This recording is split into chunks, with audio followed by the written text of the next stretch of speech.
자, 이번에는 다음 상담 또 문자로 보내주신 사연으로 확인할까요?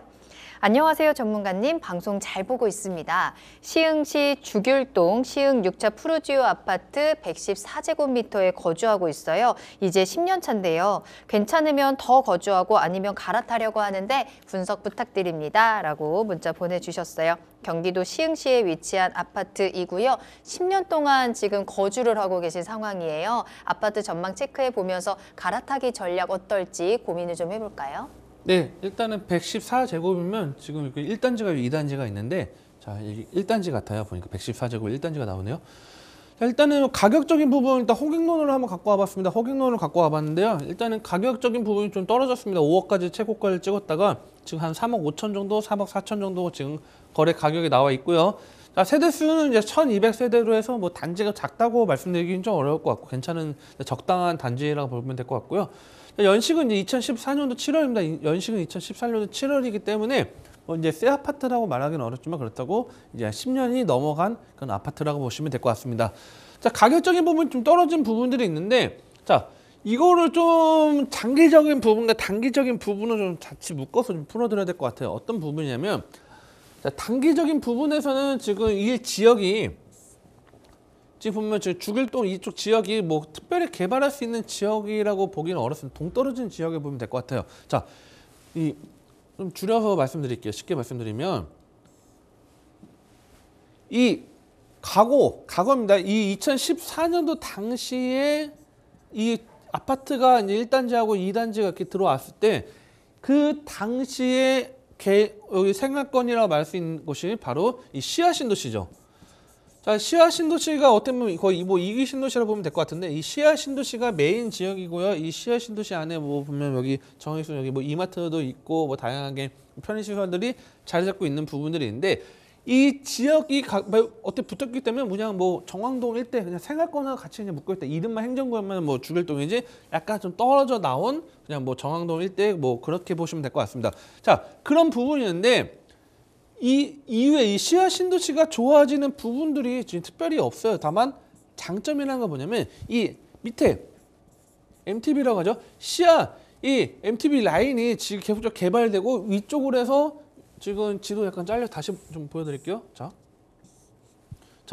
이 밑에 뭐 시야 MTB에서 여기 뭐 거북선부터 레저부터 해가지고 뭐 일자리나 뭐 각종 뭐 시설들이 상당히 좋아지는 부분들이 계속 증가되는 부분들이 있고요. 그에 마치고 그다음 위에 이 105 신도시죠. 자, 105 신도시가 어떻게 보면 상당히 좀 그래도 자리를 잡았고 어쩌면 인기 있는 그래도 이 시흥에서 인기 있는 신도시로 자리를 좀 어느 정도 이제 잡은 것 같아요. 이제 자리 잡고 물론 지금도 현재 진행 중이긴 하지만 어느 정도 저는 되게 긍정적인 요소를 보기 때문에, 자, 과거에는 시야 신도시라는 지역이 좀 한계가 있었다 하면 이 105시라는 역할과 그다음에 일자리에 이제 뭐 여기 뭐 시야 공단이 있긴 하지만 이 시야 MTB 밑으로 확장되는 부분들에서 좀 고급 일자리들 계속 증가됨에 따라서 어느 정도 지역에 대한 입지에 대한 영향이 좀 커진 부분들이 있고요. 장기적으로 보기 전에 잠깐 말씀드리면, 이 옆에 뭐 보면 우리 뭐 검호동 일대 공공주택 개발이나 신규 공공주택 개발이 진행되는 부분들이 있습니다. 자, 이게 들어온다 하면 상당히 여기 일대도 상당히 좀 좋아지지 않게 생각하는데, 제가 볼 때는 이 공공주택지구 이게 신도시처럼 들어오는 건 아니다 보니까 뭐 주택이나 뭐 물론 뭐 인프라나 뭐 카페나 뭐 먹거리 같은 건 좀 많이 생길 수 있겠죠. 하지만 엄청나게 큰 기대를 갖기에는 상당히 용도 부분에서는 좀 저는 뭐 영향가가 높진 않다 그렇게 말씀드리고 있고요. 그렇다고 하면 앞으로 기대를 할 수 있는 거에 뭐냐 그걸 봐야 되는데, 이 시흥이라는 브랜드를 올릴 수 있는 가치가 무엇인지 끌어내야 될 것 같습니다. 이게 뭐냐면 바로 이쪽이죠.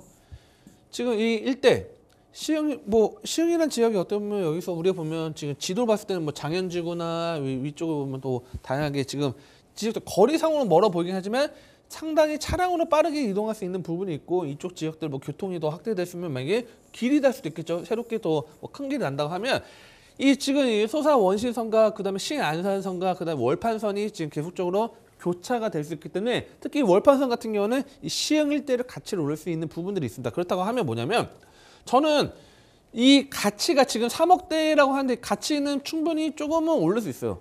오를 수 있는데 이게 갑자기 5억이 다시 올라가면서 뭐 7억이 되고 그러기는 쉽지가 않습니다. 왜? 이 여기가 일대가 뭐 7억이나 아파트 값이 오른다고 하면 경기도권 웬만한 아파트는 이미 9억 이상은 올라가 있는 상태여야지 7억이 되는 거지. 뭐 여기가 뭐 지금 좋다고 한다고 해서 뭐 은계지구가 뭐 여기보다 못할 이유는 없을 것 같고, 결국은 뭐냐면 비교문서가 뭐냐면 어느 정도 가격은 올라가지만 이 3억 5천이라는 금액을 갖고 내가 다른 더 올라갈 수 있는 지역으로 아까 말씀드렸던 새롭게 뭐 개발되는 지역들에 상당히 좀 저렴하게 지금 현재 부동산 시기에 좀 저렴하게 나와 있는 금액으로 조금은 옮기는 전략, 뭐 장현지구로 할 수도 있죠, 아니면 저쪽 위쪽으로 할 수도 있죠, 뭐 다양하게 넘어갈 수 있는 전략으로 가야 됩니다. 그렇기 때문에 뭐 이 시흥 내에서 뭐 넓게 보시는 것도 좋지만 지금 당장 가격은 3억 5천에서 갑자기 뭐 2억이 더 올라가기 쉽지는 않겠지만 장기적 봤을 때는 새 아파트도 아닐 뿐더러 바로 이 지금 죽일동 일대 뭐 인근에 뭐 계속적으로 개발되는 것도 아니고 그렇다고 뭐 바로 가까이 있는 정왕동 일대가 새롭게 뭔가 확 이슈될 만한 그런 것들이 생기지 않는 이상은 뭐 지금 뭐 좀 넓게 개발 호재를 챙겨야 되는 부분이라고 하면 차라리 그 개발 호재가 있는 지역들로 아예 탈바꿈하시는 게 어떻게 보면 전략적인 부동산 투자 전략이 아닐까, 이렇게 좀 마무리를 짓겠습니다.